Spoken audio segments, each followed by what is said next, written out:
Well, welcome everyone. This is Acquisition Branding. We're going to talk about how to avoid costly mistakes and maximize impact. I am Christine Colucci. I'm the CEO of R plus M. We are consultants that specialize in brand and growth. I have about 30 minutes of material to share, and then I'll open it up for discussion, and we'll get it kicked off. So for our agenda, it's important to understand the common things that can go wrong during a brand acquisition integration and the impact that they have when they do, in order to really kind of value the actions you need to take to get it right.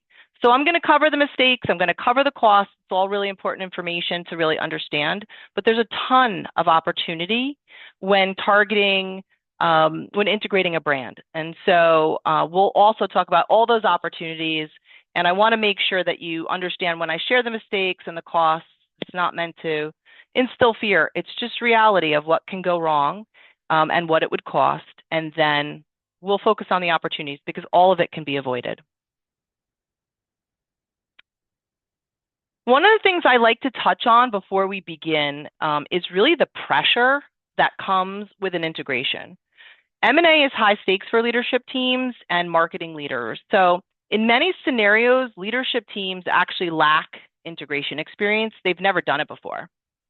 So this increases the pressure. And it's not uncommon for a marketing lead to have a real deal fall in their lap that they have to figure out how to do the integration, tons of expectations, and no real roadmap for how this is meant to actually increase the value of the togetherness of the two parties. So also, if you're within a PE environment, there's often a lot of extra pressure because you're really being pressed to realize that deal value quickly. So it can all just be very intense. And sometimes the pressure is real and sometimes it's just imagined because of inexperience when you're navigating the unknown.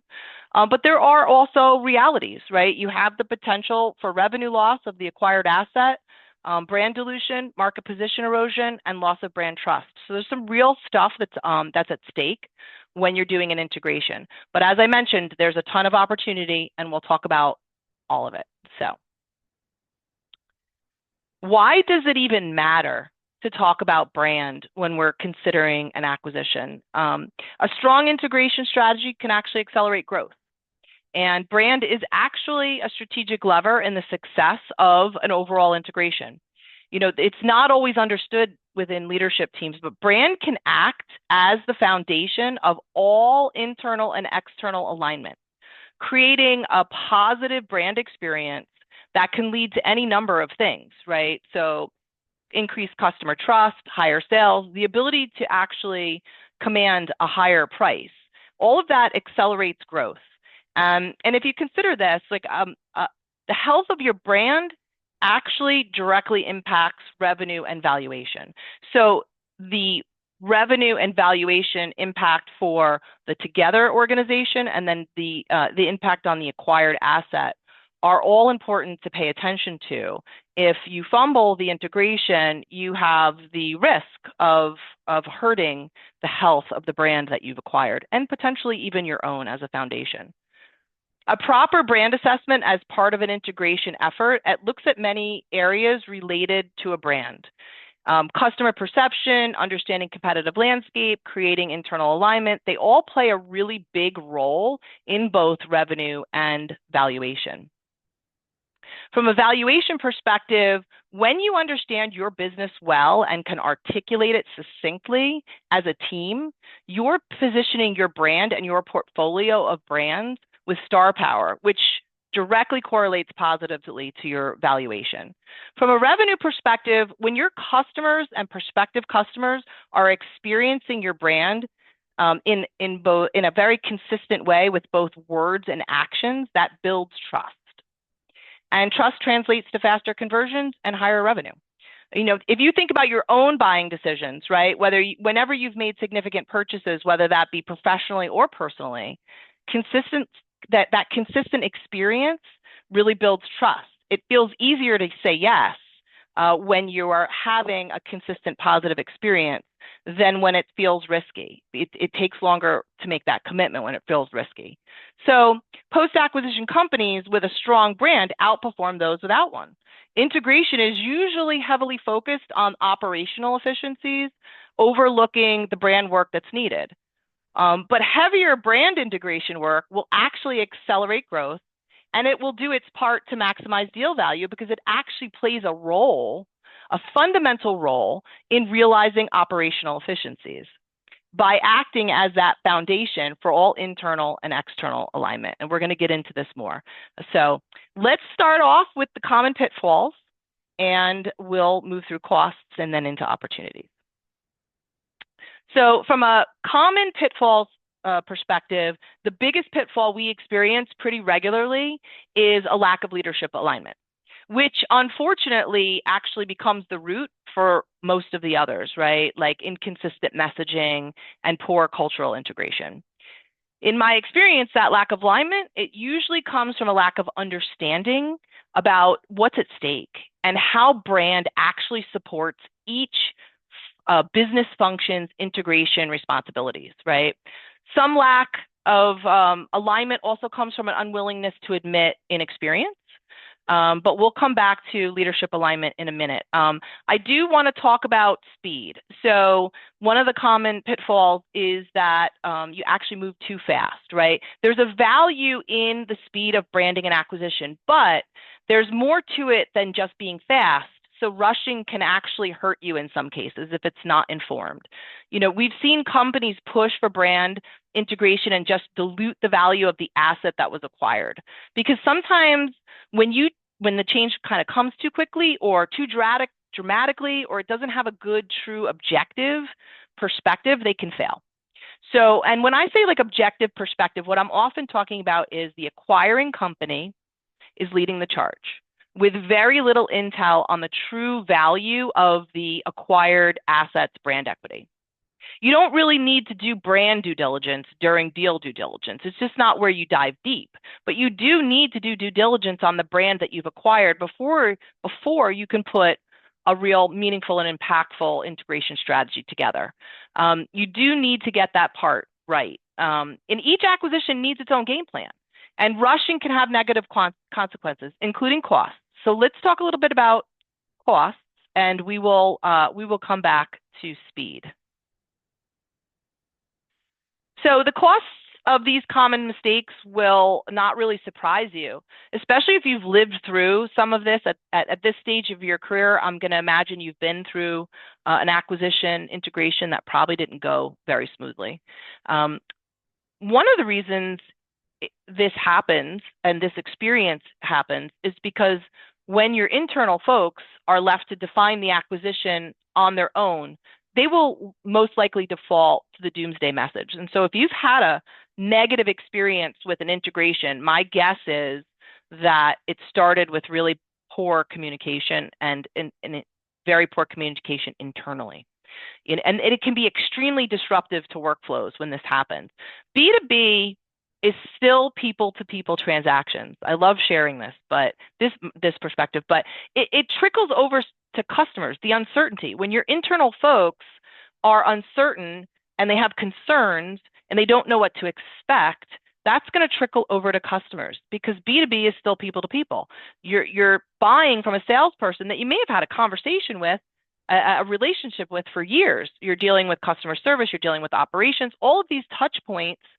You're not asking, hey, what's going on with the acquisition? You're saying, how's this going for you as a person and your friends in some of these relationships? And you're sharing all the tea in a way that can actually lead to distrust. And I've mentioned this a few times. Trust actually equals quicker conversions.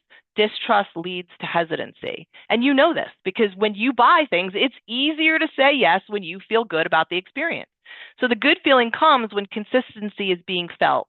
And the good news is we can easily prevent all of these things. And so let's kind of shift over to the solutions and opportunities. But before we get there, I do want to touch real quick on just timelines of a brand integration, because I think it's relevant to some of the things that we're talking about, right? So when you are thinking about brand integration, there are 3 stages that I use, and one is pre-acquisition planning. This is like the early investment. You're laying like the railroad tracks, so when the deal drops, you can move fast, because fast is important. It just has to be intentional, right? And when you're in the market to buy, you usually have a good feel for your targets, either the companies themselves or the niches, and you can build a loose framework for the different types of acquisitions that you could make. If you know you're going to be acquiring, that integration work should really start in the pre-acquisition planning phase, because it's here oftentimes that we find that the platform brand actually needs some refinement to be in the best position to attract suitable acquisition targets, and also to be in have a stable enough brand foundation from which to launch the branding for an acquired company. And all of these things can be achieved through pre-planning. The other time frame that I talk about is first 100 days or day one, and it's just like the name. The deal closes quick. Maybe you have 30 days of regulatory hurdles to clear, but before it's announced, but the integration the work lands on a marketing person's desk, maybe that's yours, and you have to take ownership for this, and there's been no planning. The pressure can be on to move very quickly, and as I've shared, too fast can actually hurt. And so pre-planning is best. Sometimes we don't have that luxury. Just understand as we talk through this that everything that I share will need to be condensed in whatever time frame you get. 100 days is usually the most generous when we're talking about real-time integration.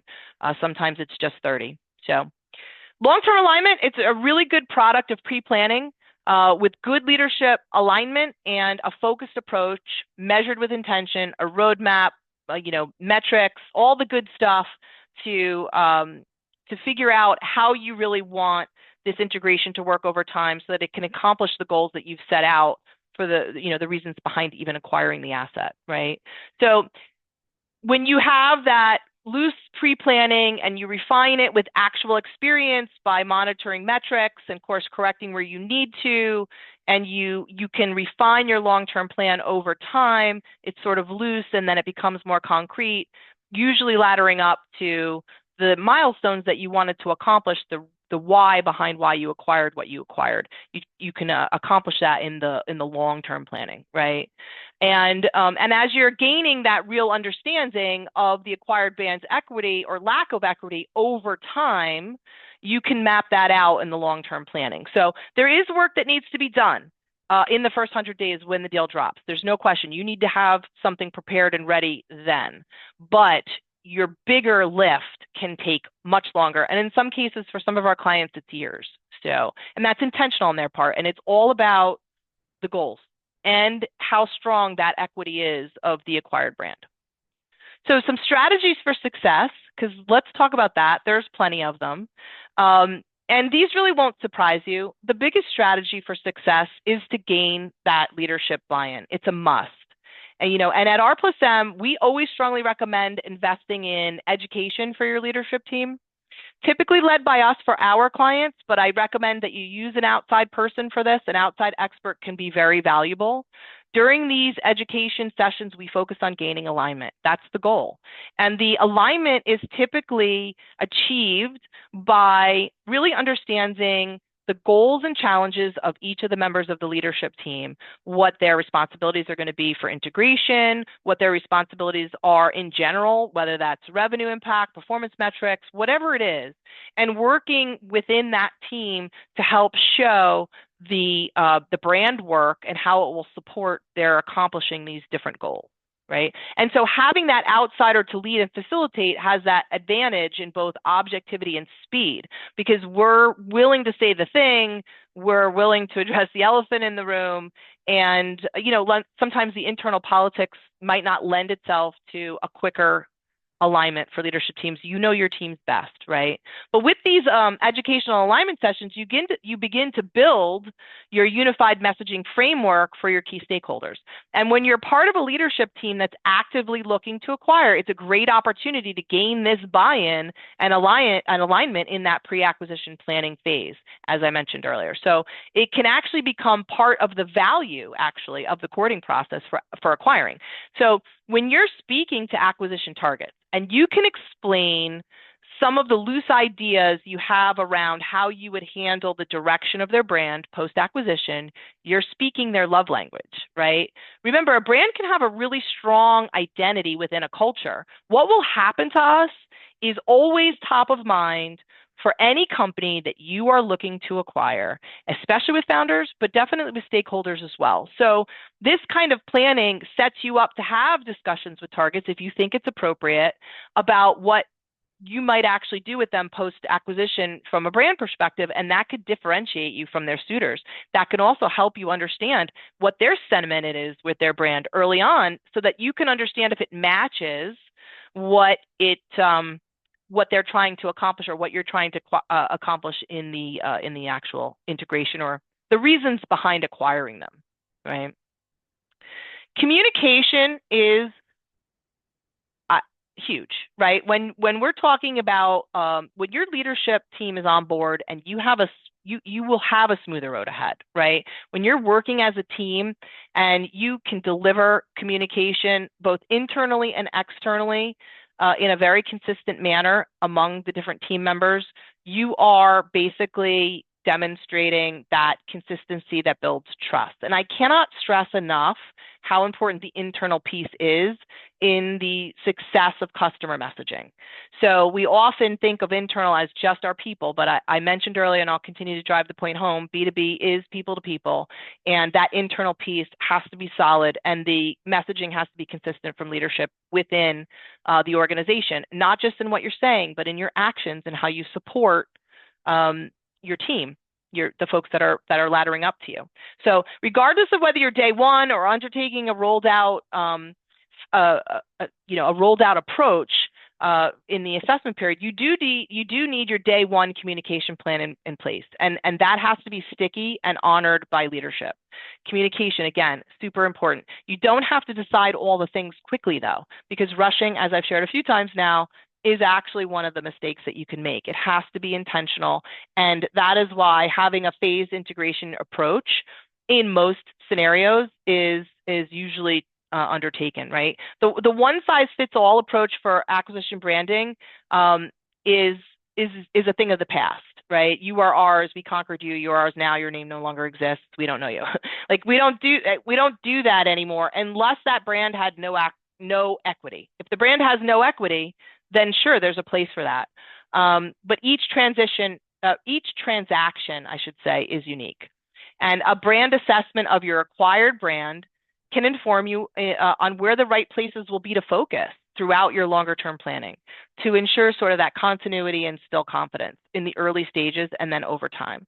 So the two main ingredients for every transaction for success, leadership alignment, and then a commitment to a communication plan that is thoughtful and will be honored. Consistency between messaging and actions are really important. You really can't have the second without the first. The first informs on the second, but both are equally important to have success.